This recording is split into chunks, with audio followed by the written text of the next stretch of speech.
हर हर महादेव। श्री शिव नमस्तुभ्यं में मित्रों में दोस्तों, आज एक बार फिर आप सभी शिव भक्तों को मेरे चैनल शाम सदाशिव में मैं आप सभी शिव भक्तों को फिर से स्वागत करता हूं और आप सभी शिव भक्तों से आशा करता हूं कि आप सभी शिव भक्त स्वस्थ होंगे और ठीक होंगे। चलिए मित्रों, चलते हैं वीडियो की तरफ, जो कि आज मैं आप सभी शिव भक्तों के लिए लेके आया हूँ नया वीडियो कि बेलपत्र का कैसे समर्पित करना चाहिए शिव भोले भंडारी बाबा त्रिकालदर्शी के ऊपर, और उन बेलपत्तियों को समर्पित करने से क्या लाभ, क्या फायदे हमें प्राप्त हो सकते हैं, किस तरह से समर्पित करें तो उनसे हमें फायदे प्राप्त हो सकते हैं। कौन कैसी बेलपत्र? 3 पत्ती की बेलपत्र तो सभी जानते हैं, देखते हैं, लेकिन 4 पत्ती, 5 पत्ती, 6 पत्ती, 9 पत्ती, 52 पत्ती तक की बेलपत्र होती है मित्रों। 52 पत्ती तक की बेलपत्र होती है। तो उन सभी बेलपत्रों को हम किस विधि, किस विधान से अगर बाबा पर समर्पित करते हैं तो बाबा हमारी हर मनोकामना पूर्ण करते हैं, हमारा भंडार खुशियों से भरते हैं, हमें किसी भी प्रकार की धन दौलत की समस्या कभी नहीं होती मित्रों। तो वो आज उपाय समझ लीजिए, यह जानकारी समझ लीजिए, क्योंकि अधूरी जानकारी अगर हम करते हैं, अधूरी जानकारी से हम कोई पूजा, कोई विधि विधान से कोई कार्य करते हैं तो वो मित्रों लाभकारी कम होता है। होता है लाभ, होता है, उसमें भी लाभ होता है, लेकिन थोड़ा टाइम में लाभ होता है। एक मेरे बहन ने कमेंट्स करके पूछा था, मेरे वीडियो एक वीडियो बनाया था, उसमें कमेंट्स किया था, उसने पूछा था कि क्या भगवान रुष्ट होते हैं? तो भगवान रुष्ट नहीं होते मित्रों, बहनों, मेरी बहन, वो रुष्ट नहीं होते, बशर्ते अगर आप किसी भी इंसान हो, आप अपने से ले लो ना, अगर आप अपना अपमान करते हो, कोई आपका अपमान करता है, तो क्या आप उससे प्रसन्न होते हो? नहीं होते ना। आप या तो आप वो उससे रुष्ट होने लायक नहीं हो, उससे नाराज नहीं हो सकते, कोई खास अपना है आपका, तो आप उससे दूरी बना लेते हो।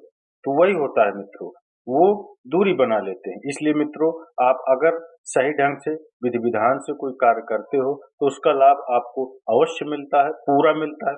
चलिए मित्रों, जानते हैं, चलते हैं उपाय की तरफ। मेरा वीडियो थोड़ा सा लंबा होगा मित्रों, लेकिन जानकारी मैं पूरी दूंगा और आप सभी शिव भक्तों को पूरी तरीके से संतुष्ट भी करूंगा मित्रों।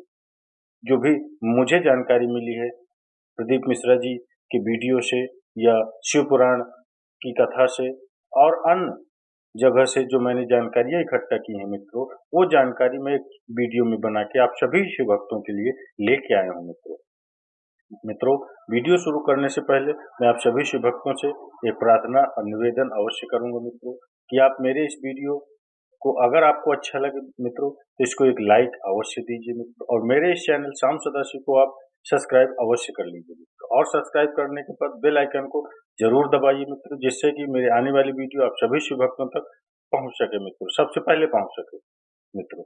चलिए मित्रों, जानते हैं ये बेलपत्र का विधि विधान।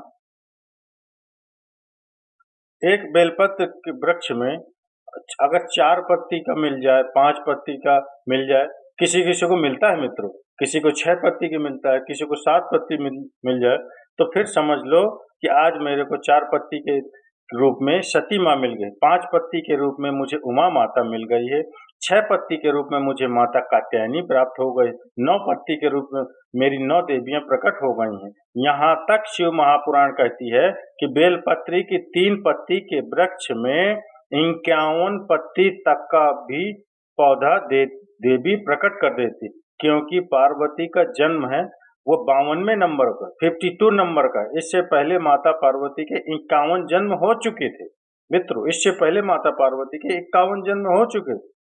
माता पार्वती 51 बार प्रकट हो चुकी थी।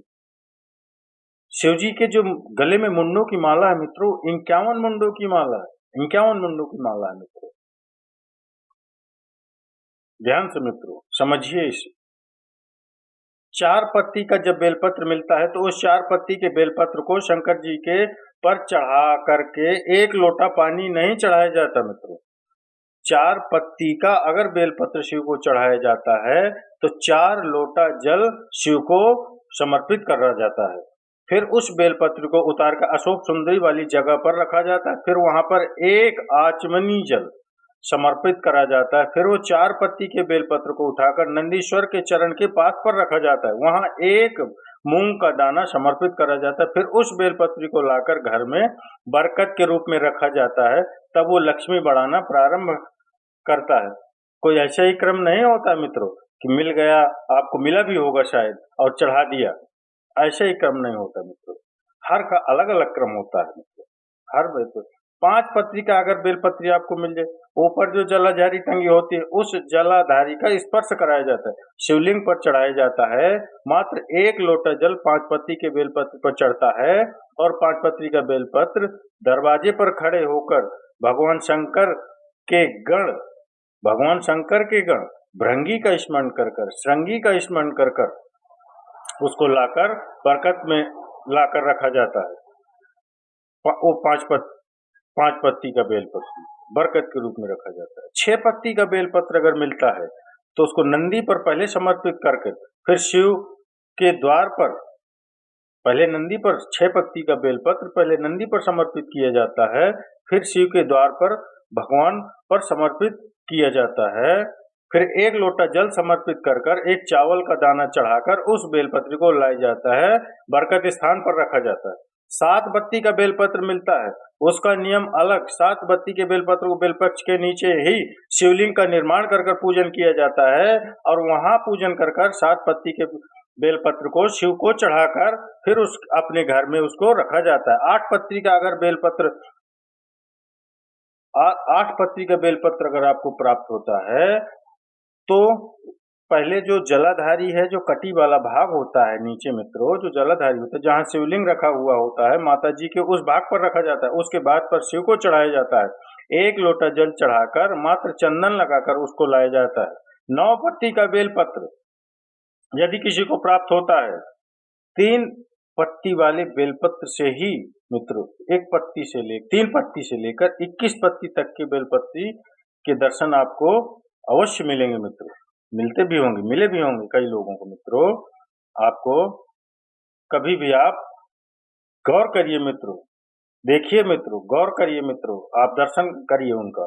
गौर करेंगे तो आपको अवश्य कहीं ना कहीं मिलेंगे मित्रों। 21 तक तो बाबा के पास पहुंच गई है मित्रों, कथा में हमने सुना था। इसके आगे और भी बाबा तक पहुंचेंगे मित्रों। 51 पत्ती तक का बेलपत्र होती है।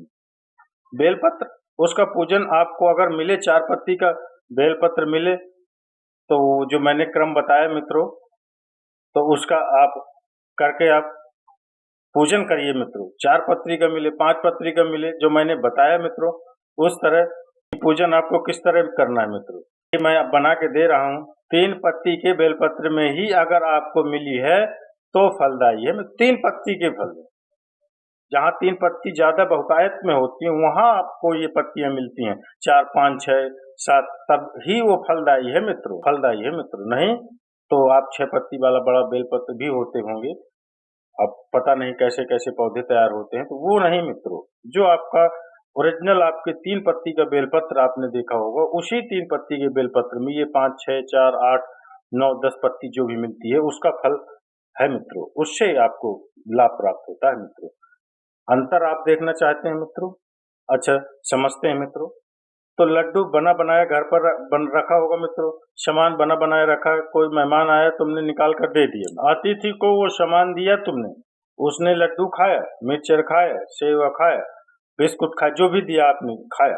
पर जब विशेष कोई अतिथि आता है तो तुम वही लड्डू, वही मिक्सचर, वही सेव नहीं देते, अलग से देते हो मित्र। अलग से कुछ खीर, सेवैया, कुछ सामान बना दिया तब देते हो मित्र। तो उसका महत्व बढ़ता है कि नहीं बढ़ता है कि ये अतिथि मुख्य आया है। तो उसी तरह 3 पत्ती के वृक्ष में, बेलपत्री के वृक्ष में जब 4 पत्ती, 5 पत्ती, 6 पत्ती, 7 पत्ती, 8 पत्ती बेलपत्र की जब प्राप्त होती है तो वो फल प्राप्त करती है मित्र। वो फल देती है, उसका सुख होता है मित्र। उस दिन धारण करना चाहिए, वो फल प्रदान करती है, उसका सुख दूसरा होता है मित्र।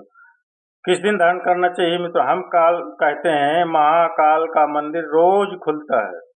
महाकाल प्रतिदिन महाकाल का मंदिर खुलता है, पर नाग चंद्रेश्वर महादेव का मंदिर केवल नाग पंचमी के दिन ही खुलता है। उसी तरह तुम रोज प्रतिदिन टीवी खोलो, रोज कथा सुनो, रोज कथा में जाओ, जैसे नागचंद्रेश्वर का मंदिर एक दिन खुलता है, रोज कथा सुनते सुनते सुनते हो सकता है एक दिन तुम्हारे भाग्य की रेखा खोल दे, तो जीवन समझ जाए। एक दिन आप करो तो बस उस परमात्मा के स्मरण में, भक्ति में, भजन में, कीर्तन में, मंत्र जाप में, नाम जाप में आप रम जाओ, उसमें रम जाओ, लग जाओ।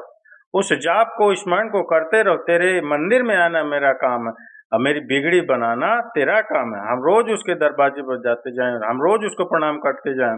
कई लोग कहें हमारा काम नहीं हुआ, हम कैसे जाएं? जाओ, उसके द्वार पर जाओ, उसको नमन करते रहो। जैसे साथ से मीठी वाणी में बात करते रहोगे, उसकी देखभाल करते रहोगे, उसको नमन करते रहोगे, मरते मरते तो कुछ न कुछ एक आध अंगूठी तो दे ही जाएगी मित्रों, दे ही देगी मित्रों। उसमें कोई गलत नहीं है मित्रों, वो दे सकती है, उसमें कोई दिक्कत नहीं, वो दे सकती है। उसके सिवा है कौन? हमारा है कौन उसके सिवा? महाराज उसके सिवा कौन है हमारा? जो कीर्तन करने वाले होते हैं वो कीर्तन में इतने लीन होते हैं कि उन्हें कीर्तन से ही मतलब होता है, उन्हें किसी दूसरे से मतलब नहीं होता। कि राम कृष्ण हरि, राम भाव से, चित्त वृत्ति से हम उसको पुकारे तो मिलता ही है मित्र, मेरी माताओं बहनों, मिलता ही है वो।